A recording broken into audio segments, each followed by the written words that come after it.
Assalamualaikum warahmatullahi wabarakatuh. Alhamdulillahi rabbil alamin. Wassalatu wassalamu ala asrafil anbiya'i wal mursalin Nabiyyina Muhammadin wa ala alihi wa ashabihi ajma'in, amma ba'd. Kaum muslimin wal muslimat, ayyul ikhwah wal akhwat yang kami hormati, rahimani wa rahimakumullah. Kita akan melanjutkan pembahasan penjelasan dari matan kitab Al-Ajurumiyah karya Al-Imam As-Sunhaji rahimahullah.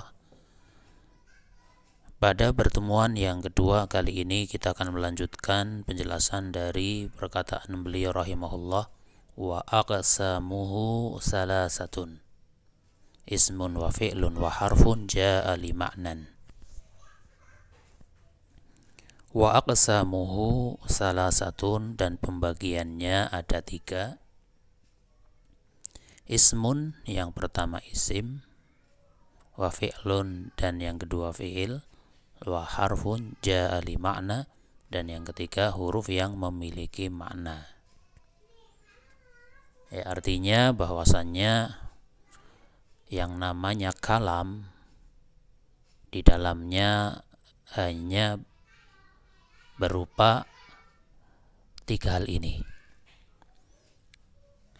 Yang namanya kalam tersusun di dalamnya tidak lepas dari 3 hal ini, yaitu pertama isim, yang kedua fi'il, dan yang ketiga harf atau huruf. Dan tidak ada yang keempat. Misal kita membaca Al-Quran dari surat pertama sampai surat terakhir yang jumlahnya ada berapa? 114 surat. Maka kalau dipisah-pisahkan kembalinya ke 3 hal ini. Di sana ada yang berupa isim, di sana ada yang berupa fiil, dan di sana ada yang berupa harf atau huruf. Maka kita akan melihat satu persatu. Yang pertama adalah isim. Kita tuliskan di sini, isim ialah kata yang memiliki makna pada zatnya, dan isim itu tidak ada kaitannya dengan waktu. Sehingga yang namanya isim adalah kata yang dia punya makna dan tidak ada kaitannya dengan waktu. Kita ambil satu contoh, misalnya baitun, rumah, misalnya rumah. Ketika kita mengatakan baitun, ini tidak ada kaitan dengan rumah tadi, rumah sekarang, rumah nanti, atau rumah yang akan datang, karena dia adalah isim, sehingga tidak berkaitan dengan waktu. Beda dengan nanti ada fi'il, berkaitan dengan waktu. Sehingga isim itu bisa meliputi yang pertama nama manusia. Semua nama bagi manusia, baik laki-laki maupun perempuan, maka termasuk isim. Apapun bentuk lafadznya, apapun bentuk kata yang ada.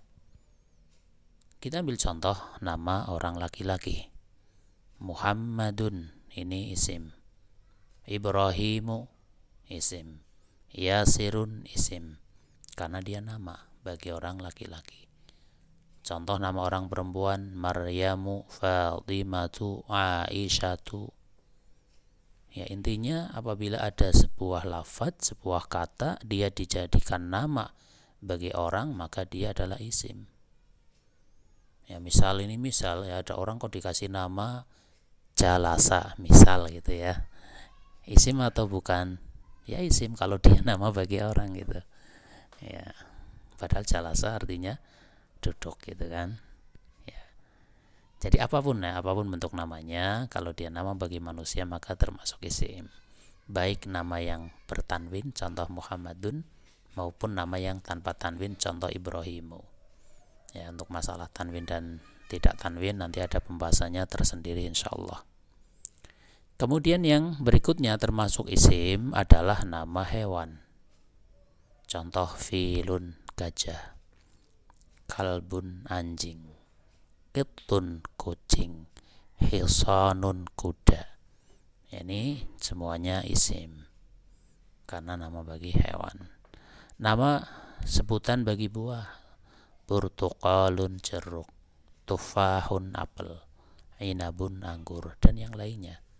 Ya, sebutan bagi buah itu juga termasuk isim. Atau nama benda, dan ini sangat banyak ya. Contoh maktabun meja, kursiyun kursi, sa'atun jam, mirwahatun kipas angin. Ini juga termasuk isim. Jadi kadang isim itu berupa nama bagi manusia, kadang berupa nama bagi hewan, kadang nama buah, nama benda, dan kadang nama sesuatu yang lain. Dia bukan nama manusia, bukan hewan, bukan buah, bukan benda, tapi dia merupakan isim karena nama bagi sesuatu yang lain. Di antaranya nama bagi sifat itu ya. Ada luas, sempit, jauh, dekat, besar, kecil. Nah, ini termasuk isim ketika menggunakan bentuk isim. Contoh wasi'un, isim yang artinya luas.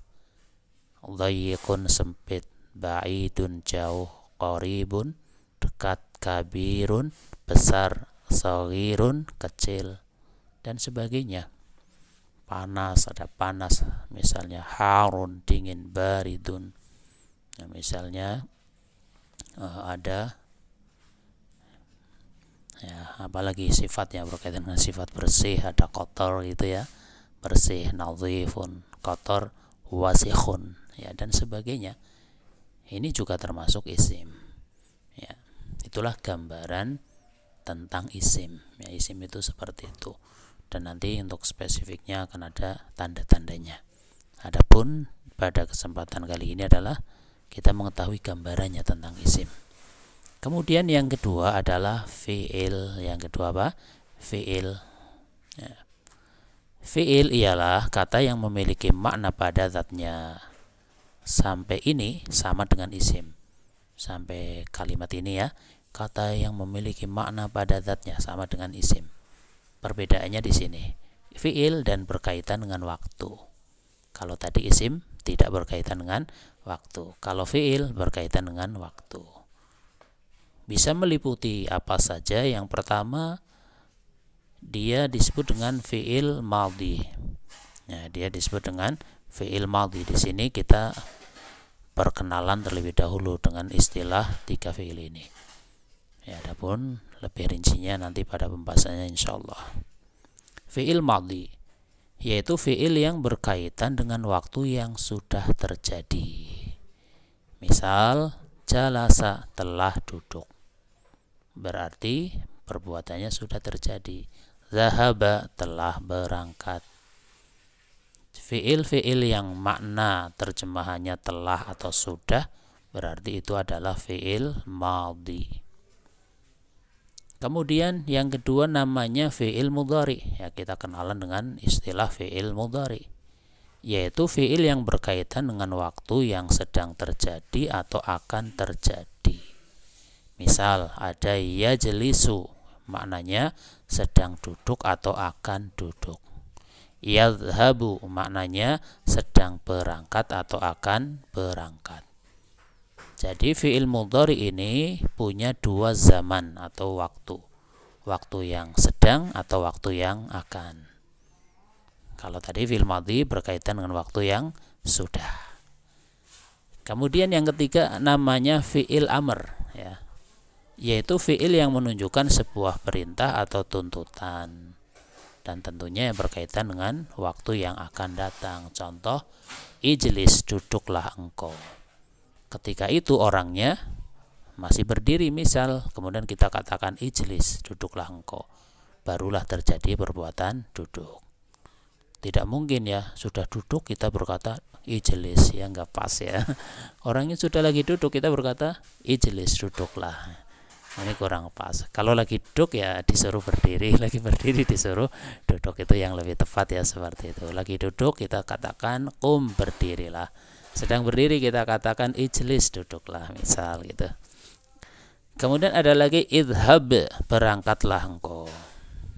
Ada lagi udkhul, masuklah engkau. ya, yang berkaitan dengan kata kerja perintah, maka itu namanya fi'il amr.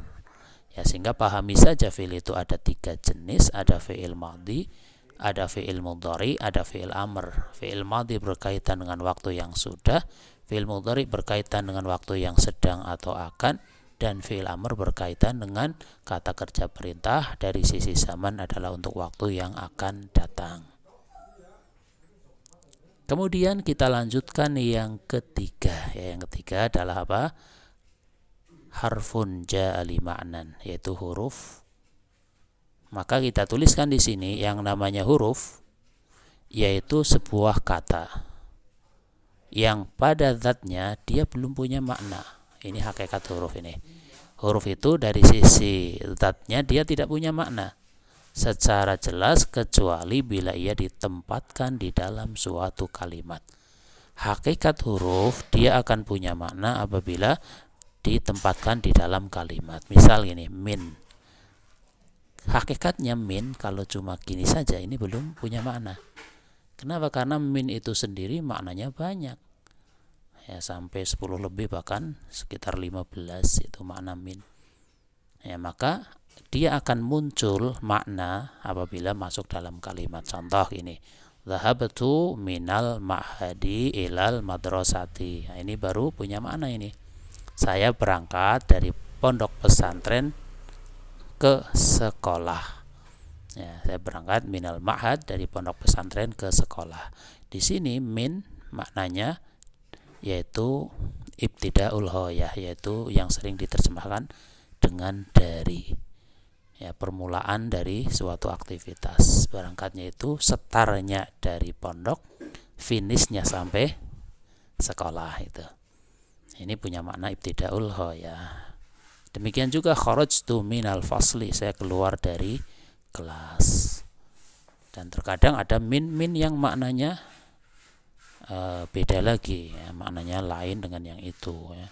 Misal di sana mungkin ada min tab'id yang sering diterjemahkan sebagian. Ya, ada min bayan yang sering diterjemahkan berupa.